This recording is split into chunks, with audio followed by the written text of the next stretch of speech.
Hello, peeps. Hi, everybody. It's Michael Brody, and once again, it's June 19th, actually Juneteenth, and happy Juneteenth to everyone. And welcome to another version of Michael Brody presents Mindsight Hypnosis. This is a program where whether you're a seasoned professional or a newbie at hypnosis, we're here to talk to you a little bit about hypnosis, some things, some little tidbits about stage hypnosis, comedy hypnosis, and hypnotherapy, and to all around have a great time. If you're tuning in for the first time on either Facebook Live or YouTube Live, please make sure you tell us in the comments who you are and what platform you're on. We'd love to see you and find out what's going on in the world of hypnosis. So let's just delve into this and get things going. So I wanted to talk about this week, talk about the different kinds of hypnosis. So many different types of hypnosis, and to tell you the truth, what I'm going to show you here is even more than, I mean, there's even more than meets the eye. There's actually more to this. So we're going to talk about different types of hypnosis. So there is a traditional type of hypnosis where it's a suggestion reaction. That is basic, or suggestion behavior. That's like what comedy hypnotists do. So we do that. We have a tendency of doing that traditional kind of hypnosis. There's also Ericksonian hypnosis, created by Dr. Eric Erickson. And he uses a lot of he used to use a lot of metaphors and also like stories, story like to and improvs to solidify a behavior. Also a very positive affirmation to solidify a suggestion. Usually, usually, they say that's right. Hello, Miss Cartier. This is, are you on, you're on Facebook right now or YouTube? Nice to see you. This question from Miss Cartier is, how do you get into hypnosis? Well, you can get into hypnosis many different ways. You can get into hypnosis. It depends what kind of hypnosis we're talking about. If you're talking about hypnotherapy, then you need to go to there are different kinds of classes you can go to get certified to become a hypnotherapist. And you can keep learning, just like any person going to college. If you're interested in stage hypnosis, comedy hypnosis, the only way you can learn that kind of stuff is through another comedy hypnotist. And that's the safest way to do it. Yeah, you could look on YouTube and you could look on those different kind of things, but that is not the safe way. The best way to do it is to find out from a seasoned professional, that kind of stuff. Do you need to get a degree in hypnosis? Well, it really depends where you're from. If you're from the States, from the United States, no, no, you don't. If anywhere else, yes, you do. I think there's I think there's universities in Canada and Europe and stuff like that. It depends where you're from.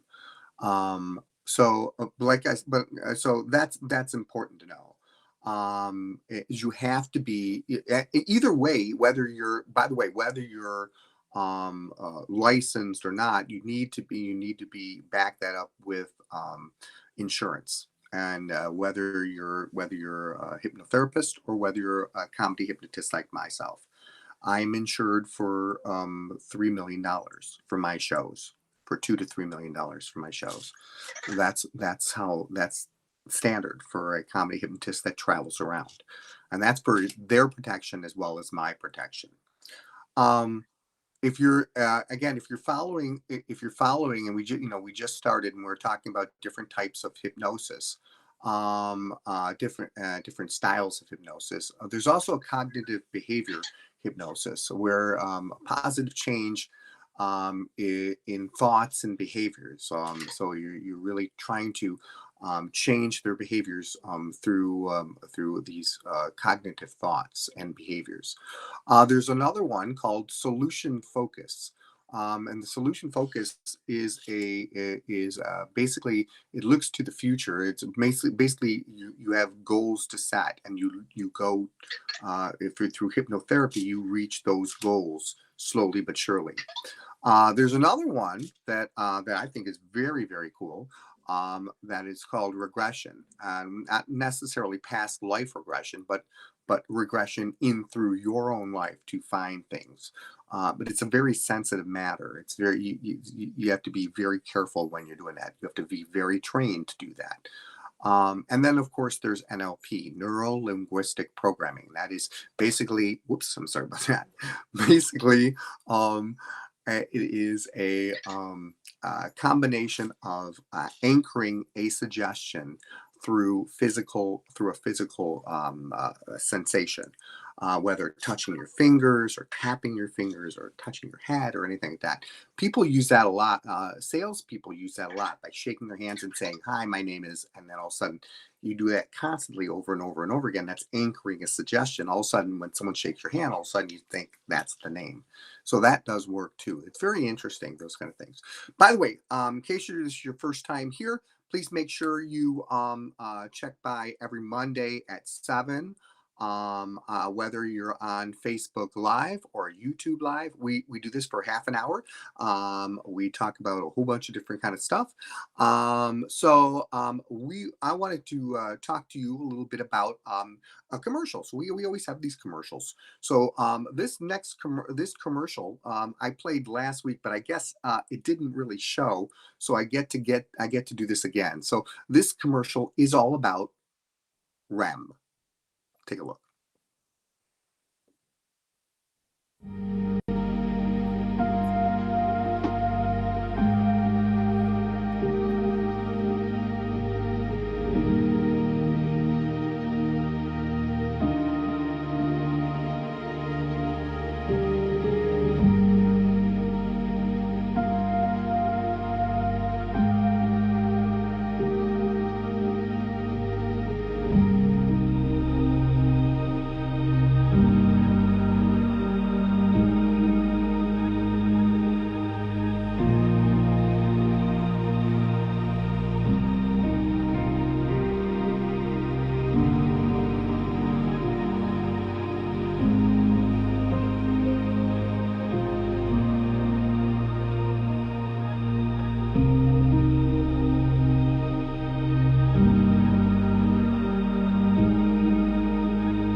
Okay.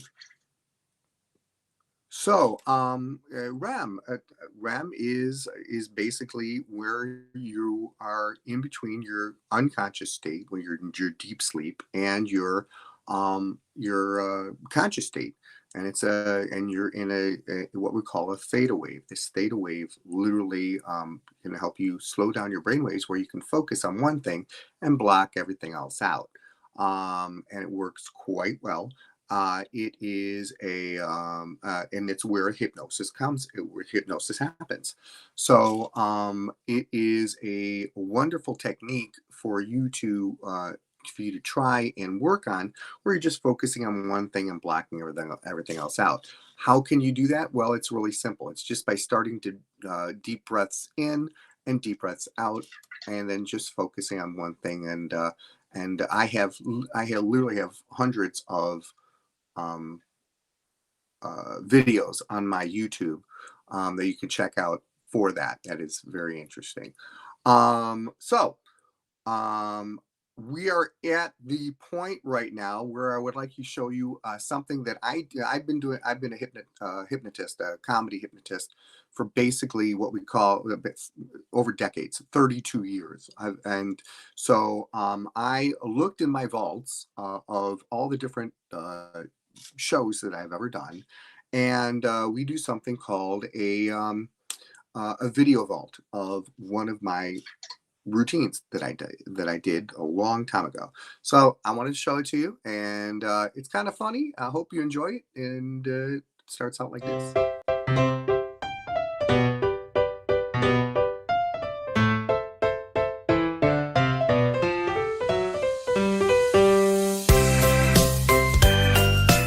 So this video vault I'm going to show you today is probably about, I would say, oh goodness, I think it's like 14, 15 years old. These people right now are probably in their 30s when I did this. So take a look, and it's basically called, well, you'll see. Absolutely fantastic way to go. Let's give them a great round of applause. Before I send them back to the audience, I want to thank Avondale High School. Now, I've actually want to talk to you about this. I've actually been to Avondale High School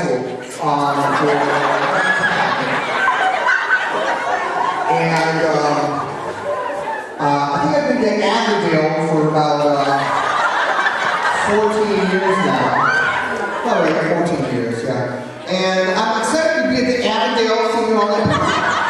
So it'll be fun. It'll be good. So Avondale.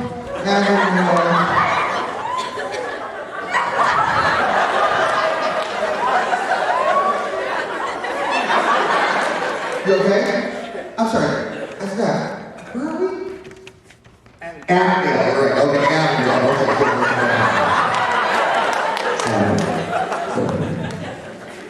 You okay? Okay. Do me a favor, you guys are wonderful. This is fantastic. You guys all go out in the audience. I'm sorry.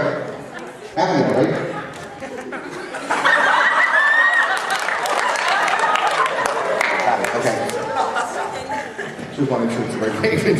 Actually, I think that's backwards. Oh, is that backwards? Yeah. Is that backwards? No, No, you like it's this? backwards. Huh? No, Look, he's saying no. it's backwards. Oh, okay. It's not. Maybe, hey, whoa. Maybe not at Avondale. Oh, it is. Oh.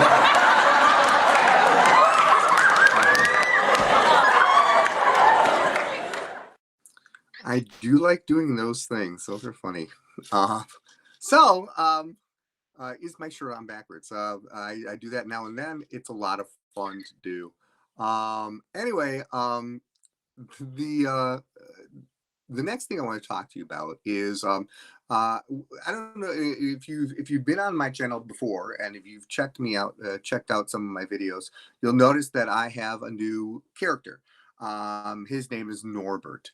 And so Norbert is a Martian.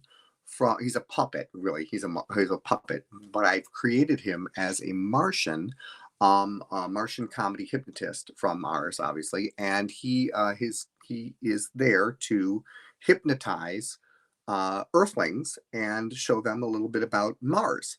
So I am trying to do the further adventures of Norbert and creating a little bit more of a character of him, and I'm going to be using him. I'm going to bring him to something called Hypnothoughts Live.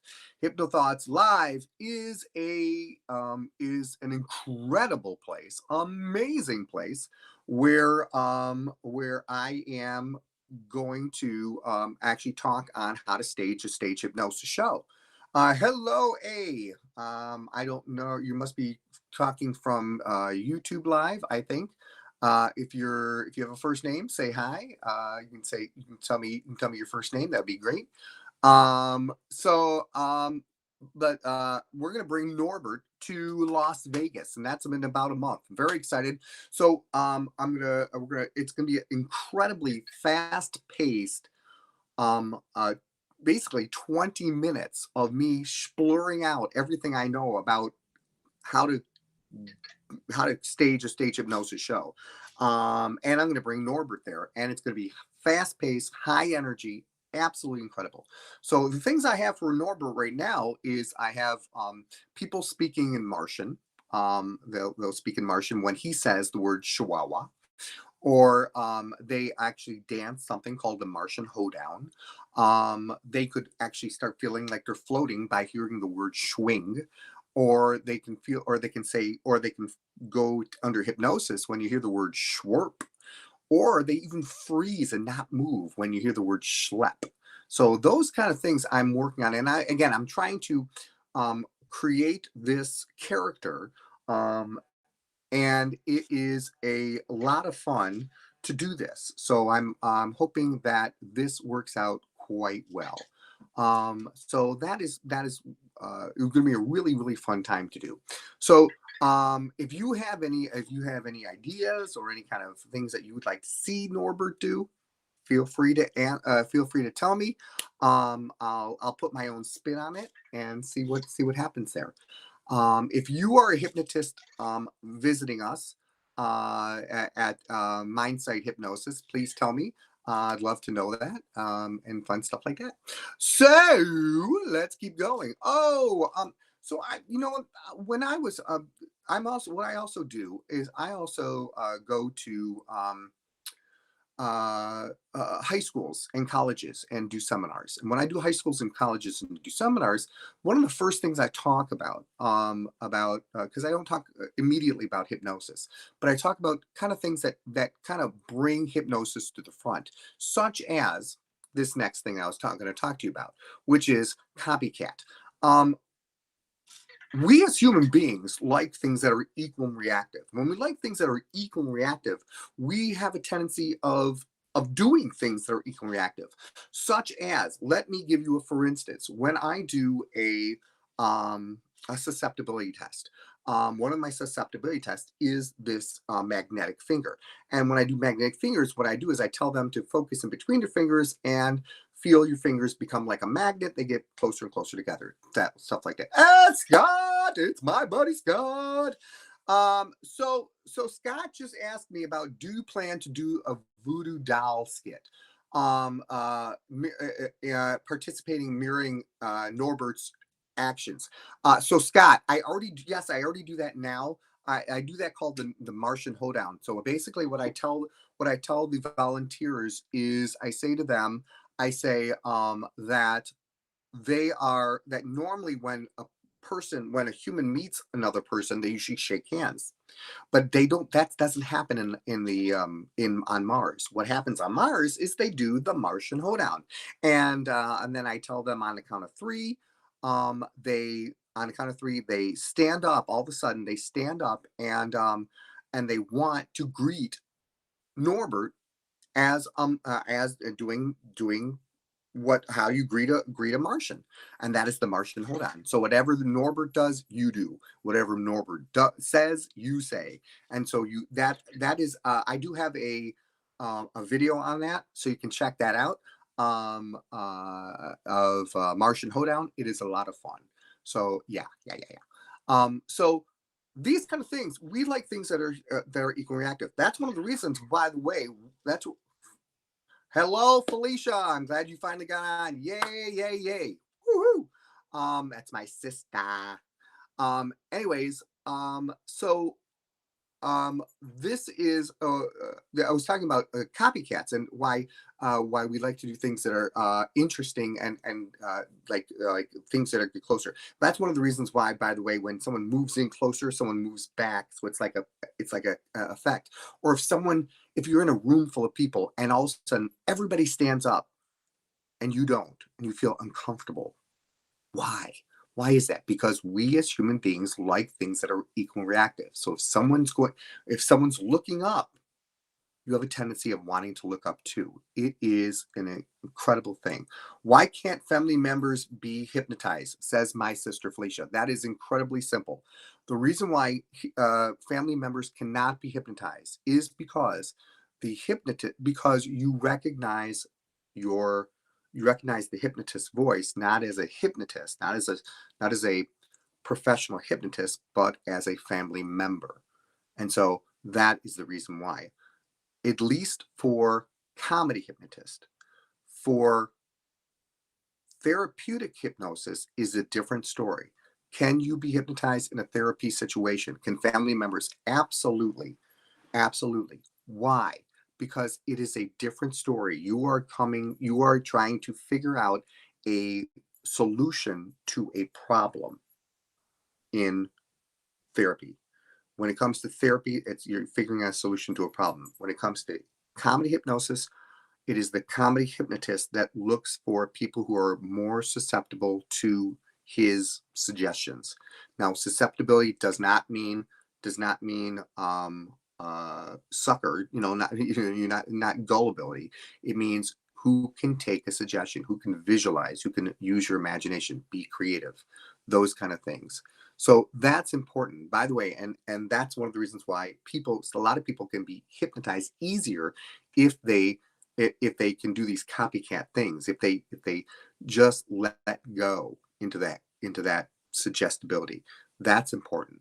Wow, we are really going really fast. We're having a lot of fun and doing a lot of things. I have a segment in my show called, let's see if I can find it.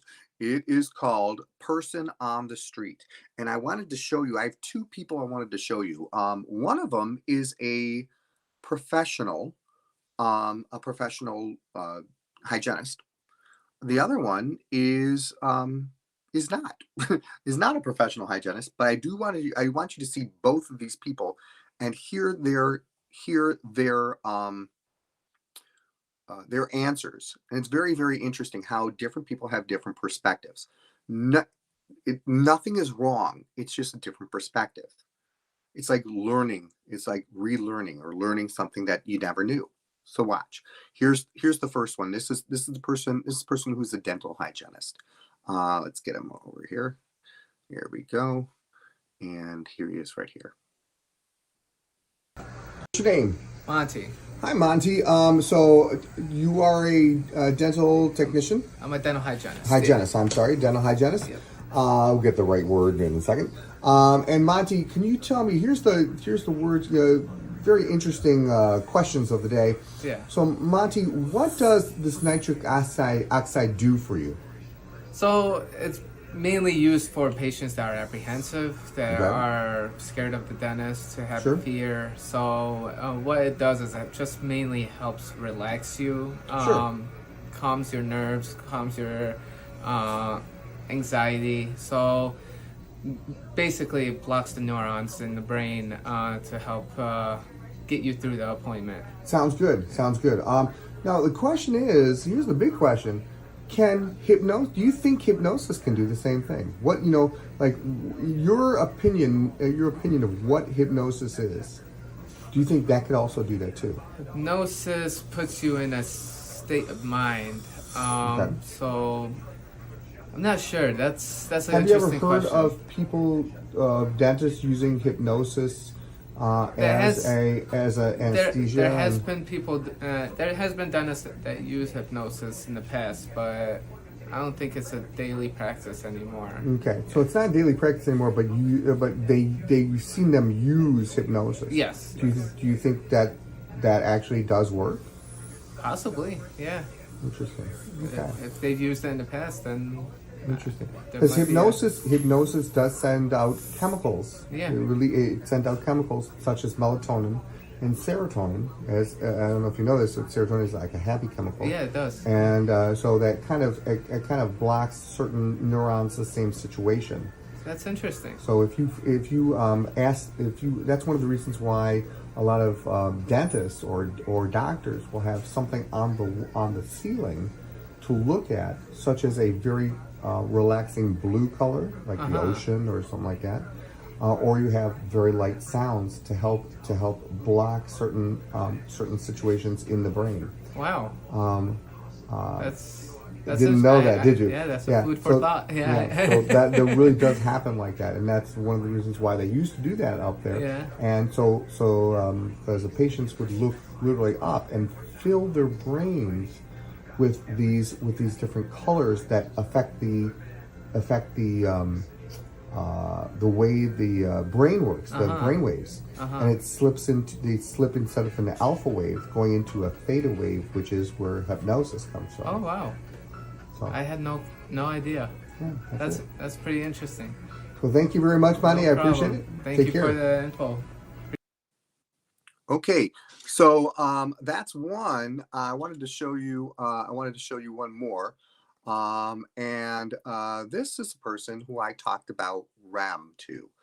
I asked him what did he think REM was. So listen to this answer. I think it's very interesting.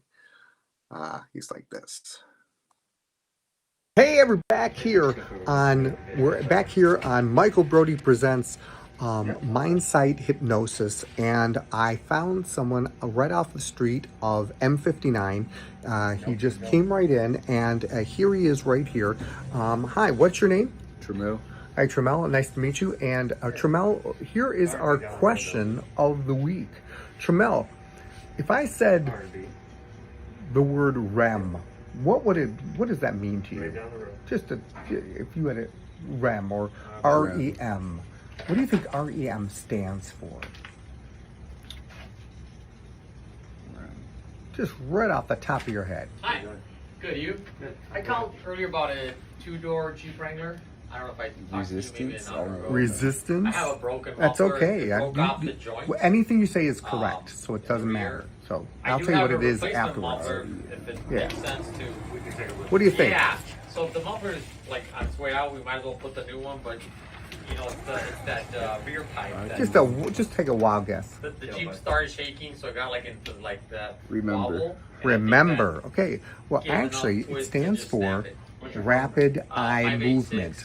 And rapid eye movement is part of your sleep cycle when you go to sleep. It's your dream state. It's the beginning of your dream state when you actually when you actually start dreaming.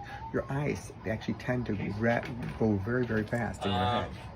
And that is when you start going into your subconscious, and that's how you regenerate your mind. You know, when you're sleeping, you regenerate your body, but when you're dreaming, you regenerate your mind, and that's how you start going into REM. REM.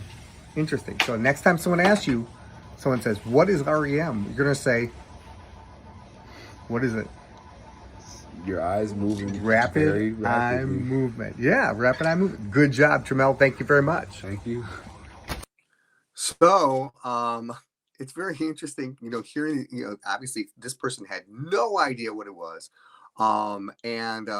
So it's just, again, it's a teaching lesson. It's a teaching situation to find out exactly all that different stuff, which I find is quite interesting, and finding out what different people's perspective is, especially when you hear the word hypnosis, when you try and figure it out, you never know. So, my friends, my peeps, we are coming close to the end of another fun session right here at Mindsight Hypnosis. Please tune back in, tell your friends. Obviously, so far I've been on YouTube Live. I must have had a hard time on Facebook Live, but I am on Facebook Live and YouTube Live. Check it out. I will be here next Monday with something brand new, more people on the street, more commercials, more information, and fun stuff. So, and again, I keep promising maybe I'll bring Norbert. So anyways, take care. We'll talk to you later. See you later, my friends. I'll talk to you. Bye.